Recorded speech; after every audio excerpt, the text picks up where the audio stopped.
26वीं आईनी तरमीम की बात करें, जो उनको लाने वाले हैं, मसलन तमाम जो एस्टैब्लिशमेंट भी है, मौजूदा गवर्नमेंट भी है, वो ऑन बोर्ड है। उनका ये ख्याल है कि 26वीं आईनी तरमीम लाने से जो कंटिन्यूटी ऑफ दी प्रोसेस है वो जारी रहेगी। उनको ये लगता है कि अगर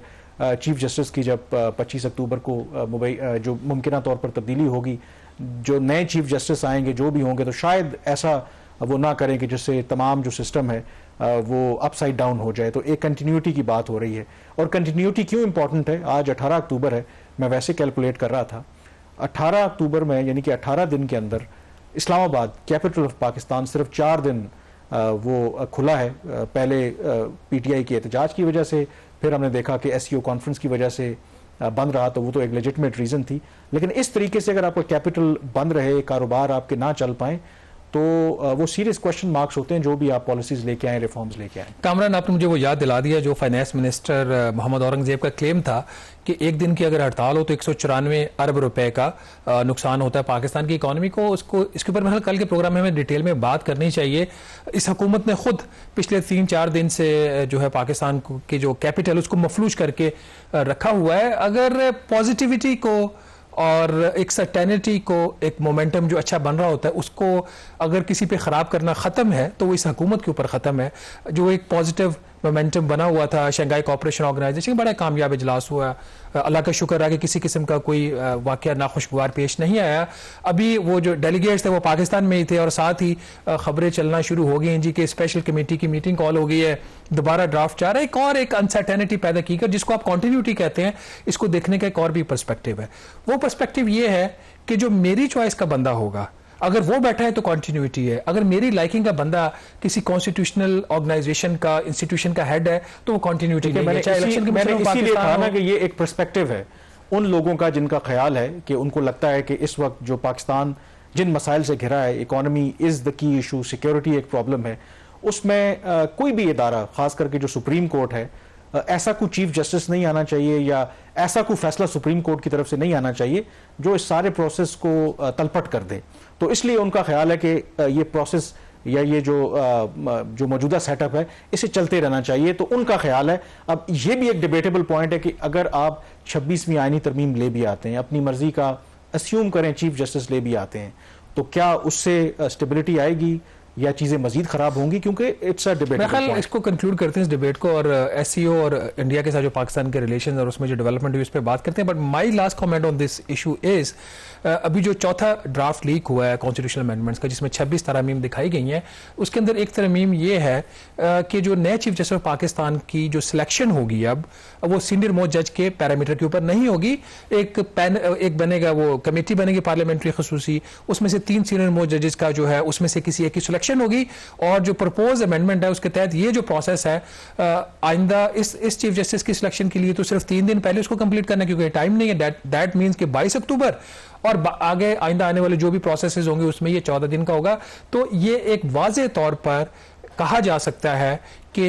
जो मौजूदा जो सुप्रीम कोर्ट की एक खदोखाल है और जो इलेक्शन कमीशन ऑफ पाकिस्तान के खदोखाल है, जो पुराना तीसरा ड्राफ्ट था उसके मुताबिक हम बात कर रहे हैं, वो सूट नहीं करते। तो अगर वो सूट नहीं करते तो पाकिस्तान के वो इदारे जिनको खुद मुख्तार रखने की जमानत आइन ने दी है, उसी आइन को तब्दील किया जा रहा है। नाउ मूविंग फॉरवर्ड, उसमें आई थिंक अभी ऑब्वियसली ये तो हुकूमत की ख्वाहिश है, उसमें कितना वो उसमें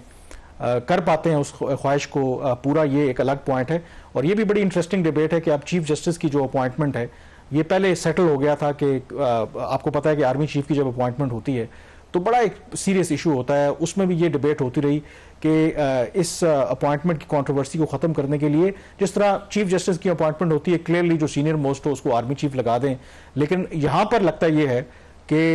बजाय इसके कि वो जो आर्मी चीफ की अपॉइंटमेंट में चीफ जस्टिस वाला फार्मूला अप्लाई होता, वो जब आर्मी चीफ की अपॉइंटमेंट में भी पैनल जाता है, वहां पे शायद 5 जनरलों का जाता है पैनल, इधर भी फिर अब वो कैफियत होगी, वही फिर वो गॉसिप्स होंगी। एक मैंने जैसे बोला ना कि इस हुकूमत पर खत्म है जो एक अच्छी चीज है उसको बुरा करने में। हुकूमत का जो दूसरा व्यू इसमें ये भी है कि अगर तो वो कि एक कमेटी भी होगी, उसमें पार्लियामेंट की भी से होगी। दुनिया भर में वो कहते हैं जी कि जजेस अपने आप को खुद अपॉइंट नहीं करते, एक होगा, पार्लियामेंट अपॉइंट करती है। लेकिन तो उनका ये कहना है कि अच्छा अब नो आपने एक कमिंग टू द एससीओ उसके जो साइडलाइंस के ऊपर जो कुछ मीटिंग्स हुई between the foreign minister of Pakistan और फॉरेन मिनिस्टर ऑफ इंडिया, उसके वाले से आपने खबर भी ब्रेक की कोई मेजर ब्रेक थ्रू हुआ है, अगर उसके ऊपर थोड़ी सी आप रोशनी डाल सकें, क्योंकि जो आपने रिपोर्ट किया गालबन दूसरे न्यूज़पेपर वो रिपोर्ट नहीं कर सके, तो इसके ऊपर क्या डेवलपमेंट हुई है? देखें, एक तो सबसे पहले तो जो एससीओ का इजलास हुआ है यकीनी तौर पर एक बड़ी डेवलपमेंट है, गिवन द फैक्ट कि पाकिस्तान में आखिरी एक जो बड़ा इजलास है 2004 में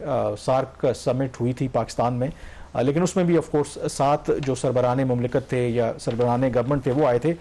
इस दफ़ा 12 जो आप कह सकते हैं कि ममालिक से आइदर उनके प्राइम मिनिस्टर्स और जो सीनियर लेवल डेलीगेशन आए थे, तो इस एतबार से काफ़ी अरसे के बाद एक बड़ा हमने मीटिंग का अरेंज किया।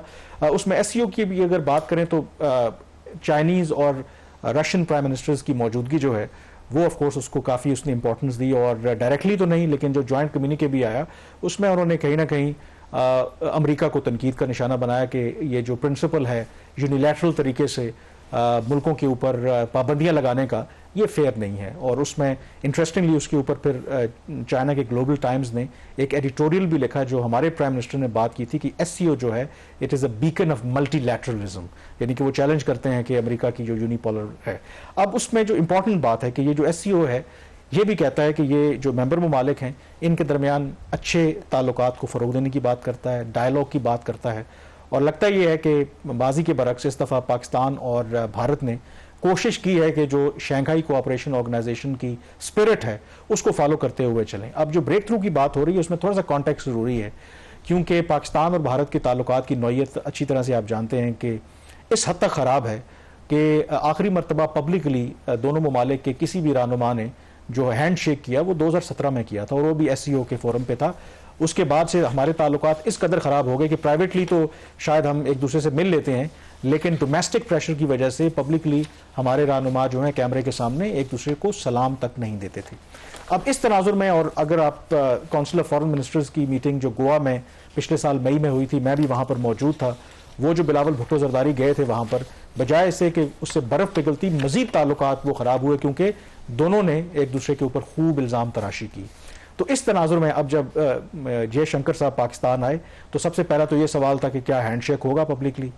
वो इमीडिएटली हमें पता चल गया जब प्राइम मिनिस्टर ने डिनर दिया तमाम जो डेलीगेट्स के ऑनर में, और पहला तो वहाँ पर हैंडशेक हो गया। थोड़ी रिलक्टेंस नज़र आ रही थी, एक एंग्जाइटी थी दोनों तरफ से,